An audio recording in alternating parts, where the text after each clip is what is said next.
കുടുംബവിചാരത്തിൻ്റെ പുതിയൊരു അധ്യായത്തിലേക്ക് ഏവർക്കും സ്വാഗതം. ഈ ഘട്ടത്തിൽ നാം ചിന്തിക്കുന്നത് കുടുംബജീവിതത്തിൻ്റെ ഒരു എംപ്റ്റി നെസ്റ്റ് ഫേസിനെ കുറിച്ചാണ്. കുഞ്ഞുങ്ങളെയൊക്കെ വളർത്തി അവരെ പഠിപ്പിച്ച് കുടുംബസ്ഥരാക്കി വ്യത്യസ്തയിടങ്ങളിൽ ജോലിയിലൊക്കെ ആയി അവർ ഭവനത്തിൽ നിന്ന് അകലേക്കോ മറ്റിടങ്ങളിലേക്കോ ഒക്കെ ചേക്കേറി കഴിയുമ്പോൾ മാതാവും പിതാവും മാത്രം ഭവനത്തിൽ ആകുന്ന ഒരു ഘട്ടമുണ്ട് കുടുംബജീവിതത്തിൽ. എംപ്റ്റി നെസ്റ്റ് ഫേസ് എന്ന് വേണമെങ്കിൽ നമുക്ക് പറയാം. ഈ ഒരു ഘട്ടം വളരെയധികം ഗൗരവത്തോടെ കാണേണ്ട, ദൈവകൃപയോടെ കാണേണ്ട ഒരു കുടുംബജീവിതത്തിൻ്റെ ഘട്ടമാണ്.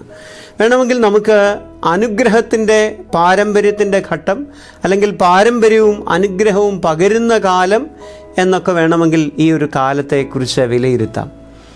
ദൈവം നടത്തിയ നന്മകളെയൊക്കെ ഓർത്ത് ദൈവത്തിന് നന്ദി കരയറ്റാനുള്ള ഒരു കാലഘട്ടമാണ് കുടുംബജീവിതത്തിൻ്റെ ഈ കാലഘട്ടം. ഈ കാലഘട്ടത്തെ നമുക്ക് ഒരു അപ്രീസിയേഷൻ്റെ കാലഘട്ടം എന്ന് വേണമെങ്കിൽ ഒന്നാമതായിട്ട് വിലയിരുത്താം.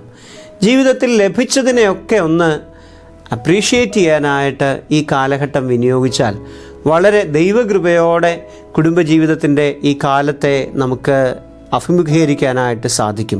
Finding meaning in the past. കഴിഞ്ഞ കാലങ്ങളിൽ ദൈവം നടത്തിയതിൻ്റെ ഒക്കെ ഒരർത്ഥം, നന്മ ഒക്കെ കാണാനായിട്ട് ഇടയായിത്തീരണം. ദൈവം കുടുംബജീവിതത്തിലേക്ക് പ്രവേശിപ്പിച്ചു.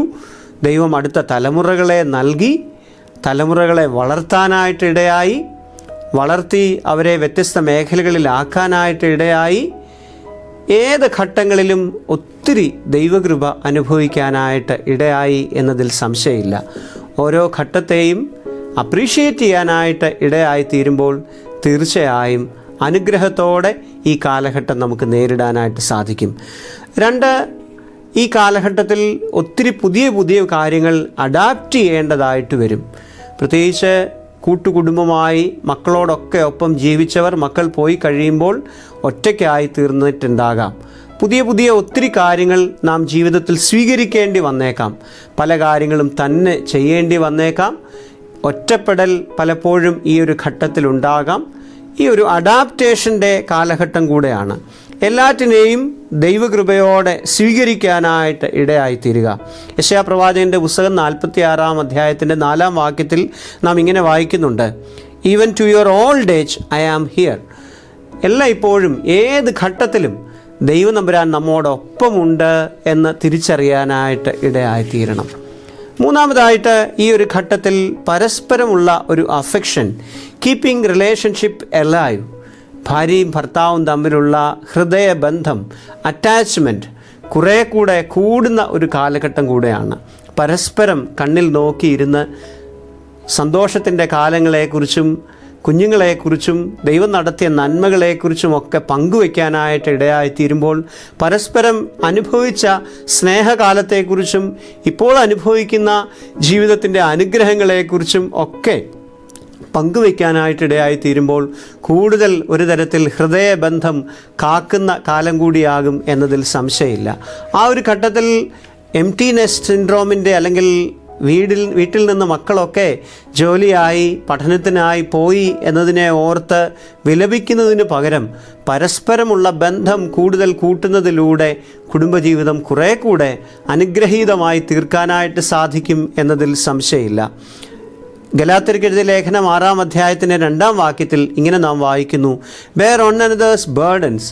പരസ്പരം വഹിക്കാനായി ഇടയാകുക, പരസ്പരം മനസ്സിലാക്കാനായി, പരസ്പരം കരുതാനായി ഇടയായി തീരുക, പരസ്പരം ഊന്നുവടികളായി തീരാനായി ഇടയായി തീരുക.